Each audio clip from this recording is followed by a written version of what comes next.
Salut, salut! Kilomètre 41 de Run and Talk, et comme promis, eh bien, je poursuis la réflexion engagée dans le kilomètre 40 autour de la sédentarité. À ce propos, un grand merci pour le retour que vous avez fait sur cet épisode. J'ai eu des liens, des témoignages, des discussions qui étaient vachement intéressantes depuis. Ben, je vous dis que c'est chouette. C'est vraiment ça l'esprit que je veux insuffler à cette chaîne. Faire un pas de côté, et plus que de donner des conseils, en fait, cette envie de vous faire émerger des réflexions ou revoir votre pratique et également la mienne. Alors, dans ce kilomètre 41, eh ben, on va surtout recentrer le sujet des conséquences de la sédentarité sur notre pratique de coureur à pied. Alors, c'est un sujet un peu plus étroit, un peu plus nombriliste, mais bon, c'est le privilège des chaînes spécialisées, c'est de parler de notre passion. Et donc du coup, dans ce kilomètre, je vous ferai part d'un témoignage que j'ai saisi entre les deux épisodes, de la part de Pauline. Et puis je vous proposerai peut-être, si j'ai le temps, mais en fait j'ai jamais le temps à la fin, quelques solutions pour sortir de ce paradoxe de coureur sédentaire. Allez, c'est parti. Pour démarrer, j'ai un truc vachement important à vous dire. Vous êtes, je suis un Homo sapiens, c'est-à-dire une lignée du genre Homo qui a 300 000 ans à peu près. Et vous savez, c'est quoi la particularité la plus significative de notre espèce? En fait, c'est la bipédie, c'est d'être debout. C'est le truc qui a façonné notre espèce. C'est ce qui nous a permis en partie de coloniser l'ensemble de la planète en partant de quelques foyers de vie en Afrique. C'est ce qui nous a permis de nous nourrir, d'échapper aux prédateurs et d'être encore sur cette planète aujourd'hui. C'est ce squelette de bipède et cette colonne vertébrale qui a permis de porter une boîte crânienne plus lourde. Et vous savez la chance que vous avez? Vous avez une passion, une envie folle d'être dans la montagne, de parcourir des kilomètres, et pour ça, en fait, vous avez un objet incroyable. Alors non, c'est pas la dernière godasse ou le dernier gel énergétique, non, non, non. C'est justement votre squelette façonné depuis des générations qui vous le permet. Alors, vous auriez pu aimer le tennis, le ski alpin ou le saut à la perche, et là, vous auriez été obligé d'aller chercher des compétences, des techniques qui ne sont pas innées. Mais en fait, vous voulez juste courir. En gros, vous voulez vivre sur vos acquis d'Homo sapiens. En fait, vous êtes une bande de feignants. Vous n'avez aucun mérite. Faire du trail, c'est ni plus ni moins que refaire ce que les chasseurs-cueilleurs ont fait de tout temps. C'est utiliser la qualité originelle d'Homo sapiens. C'est mettre un pied devant l'autre, c'est d'être bipède. C'est de se déplacer d'un point A à un point B. Alors la seule différence, ok, je vous l'accorde, c'est qu'aujourd'hui, vous marquez des points écrans.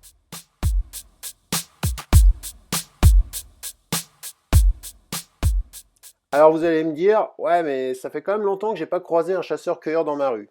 Ok, je vous l'accorde. Et pourtant, c'est quand même un peu de vous. Entre-temps, ouais, il y a eu des grands changements de civilisation, comme l'agriculture, l'industrialisation, la numérisation de la société. Mais en fait, ces changements, malgré tout l'impact qu'ils ont eu sur nos modes de vie, ils sont vachement récents, quoi, à l'échelle de l'humanité. Les premiers agriculteurs, c'est 350 générations sur presque 10 000 générations d'Homo sapiens. Les écrans et la bagnole, c'est 2 à 3 générations. Ça veut dire qu'aujourd'hui, notre génome, il tient plus de l'homme debout, du bipède, que de l'homme assis. La sédentarité, en fait, c'est un perturbateur endocrinien. C'est un truc que notre génome ne comprend pas. Et qu'il va peut-être assimiler par le principe du darwinisme, mais je vous le dis tout de suite, c'est pas demain et ce sera pas non plus pour vos enfants, ni vos petits-enfants. Alors on va arrêter de se prendre la tête et ce que je vous propose, c'est qu'on mette un peu de cohérence dans tout ça. Ce qu'on veut, c'est courir. On veut même au fil des saisons progresser, avoir de plus en plus d'ambition, de faire des distances de plus en plus longues.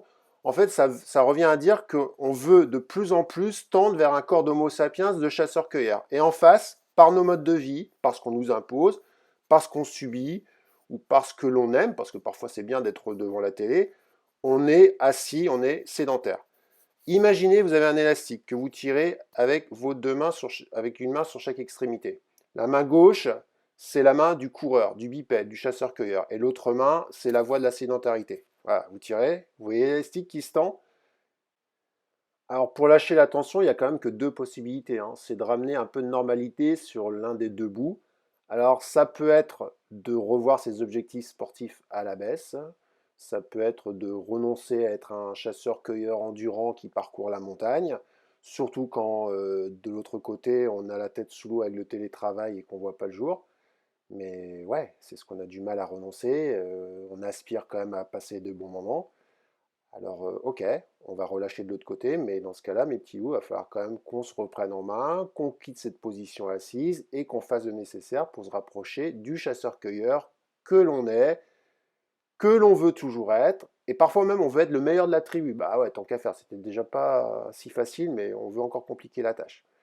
Et en fait, cette histoire d'élastique, c'est aussi de ne pas s'étonner souvent d'être blessé, c'est-à-dire d'avoir une rupture d'élastique, quand on passe ou quand notre vie se résume à sauter d'un siège, d'être assis, à passer dans nos baskets debout, en mode intensif, en mode sportif. En fait, il n'y a pas de sas entre deux, il n'y a pas de temps d'adaptation, il n'y a pas de transition, il n'y a pas d'agrémentation, vous l'appelez comme vous voulez, mais il n'y a pas ce temps pour passer de l'un à l'autre. Et aujourd'hui, ce qu'on veut, c'est se préparer à rester debout des heures en mouvement sur un trail, et on passe notre vie assis. Donc, ce sas de transition entre ces deux modes de vie, ces deux modes de fonctionnement, à mon avis, il doit se faire dans des gestes simples, quotidiens. Ce n'est pas de l'entraînement, c'est un mode de vie, et c'est ce que je vous propose de voir maintenant.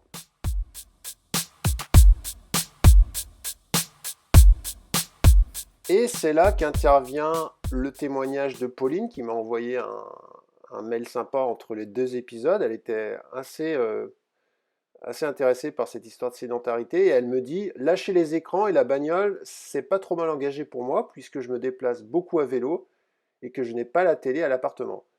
Avant mai 2018, je bossais dans un bureau de 8h30 à 18h avec une pause d'1h30 le midi, je crois. Aujourd'hui, je passe une très grande partie de ma journée debout ou en mouvement, faire des kilomètres dans le magasin et la réserve, accroupi au niveau des pieds des clients, à grimper sur un truc pour attraper quelque chose, transporter des cartons, manipuler les mannequins. Quand j'ai commencé au magasin, à la fin de la journée, j'en avais plein les jambes et j'avais besoin de m'asseoir régulièrement. Il m'a fallu 1 à 2 mois et le choix de chaussures plus raides avec peu d'amorti pour que ça passe complètement. Je ne dis pas que je ne pose jamais volontiers une fesse au magasin. Là, en ce moment, je fais des journées continues. Dès que c'est un peu calme entre midi et deux, j'attrape mon sandwich, je m'assois, je l'engloutis, je me fais un café et hop, c'est reparti. En fait, depuis 2 ans, et ça je le rajoute, hein, Pauline, elle travaille plus au travail, parce qu'elle a un travail très exigeant. Elle s'entraîne moins, parce qu'elle arrive fatiguée le soir, elle a des semaines compliquées.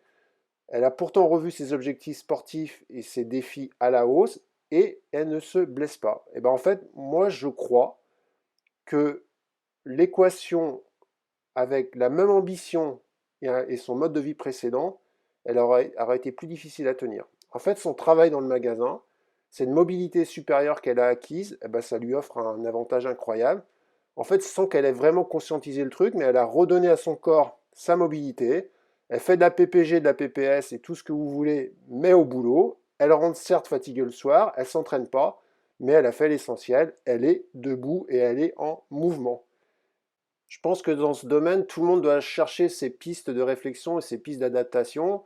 Moi, aujourd'hui, je me dis que je vais privilégier les usages manuels ou pédestres aux usages thermiques, la marche et le vélo à la place de la voiture. Alors moi, j'ai pas de trottinette électrique, mais c'est aussi, ça aussi, c'est du n'importe quoi. Les escaliers à la place de l'escalator ou l'ascenseur, utiliser ma tondeuse que je pousse plutôt celle où je suis assis, mettre un de mes écrans et notamment celui qui sert à faire cette vidéo bah, en usage debout, comme ça les 3 heures de montage et ben je les fais debout plutôt qu'assis.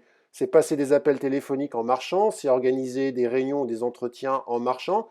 Alors c'est un nom d'ailleurs ça et c'est un peu en vogue dans certaines entreprises. C'est le coworking ou le walk and talk. Attends, walk and talk? Non mais ça me dit quelque chose ça. N'y voyez pas des choses plus compliquées, des choses irréalisables. Je vous dis, c'est vraiment un mode de vie. C'est des petites attitudes, des petites habitudes à avoir. Je me souviens d'une anecdote sympa quand j'ai croisé le professeur Carré pour réaliser ces épisodes. Il me dit, beaucoup de patients viennent en me disant, ah, avec vous, quand on vous écoute, on ne peut rien faire. Il faut toujours être en mouvement. On ne peut jamais s'asseoir tranquille et regarder la télé. C'est une personne âgée qui disait ça et il dit, ok, vous pouvez passer la journée dans la télé si vous voulez, mais à une condition, c'est que quand il y a la pub, vous faites le tour de votre table jusqu'à que ça reprenne. Bah, je pense que ça, c'est une solution comme une autre, mais à la fin, je pense qu'elle aura bougé pas mal sur sa journée. Allez, je vous laisse voir tout ça. Je vous remercie pour votre écoute et à bientôt. Ciao!